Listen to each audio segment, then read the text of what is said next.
जब हमें पैसों की जरूरत होती है हम बैंक के पास जाते हैं, लेकिन क्या आपको पता है बैंक भी लोन लेता है। और सिर्फ लोन ही नहीं, अगर उस लोन का इंटरेस्ट बढ़ जाए तो उसका बिल आखिर में आप भरते हो।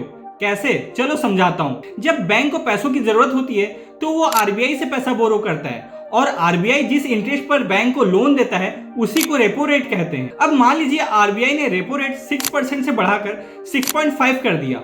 अब बैंक के लिए पैसा महंगा हो गया, और जब बैंक का खर्चा बढ़ता है तो कई बैंक अपने कस्टमर के लोन का इंटरेस्ट रेट भी बढ़ा देते हैं। अगर आपका होम लोन, कार लोन या business loan floating interest rate पर है तो आपकी ईएमआई बढ़ सकती है। मान लीजिए आपने 50 लाख का होम लोन लिया है, अगर इंटरेस्ट रेट सिर्फ 0.5% भी बढ़ जाए तो पूरा लोन पीरियड में आप लाखों रुपए एक्स्ट्रा इंटरेस्ट दे सकते हैं। लेकिन अगर आपका लोन फिक्स इंटरेस्ट रेट पर है तो रेपो रेट बढ़ने का इमीडिएट इफेक्ट आपकी ईएमआई पर नहीं पड़ता।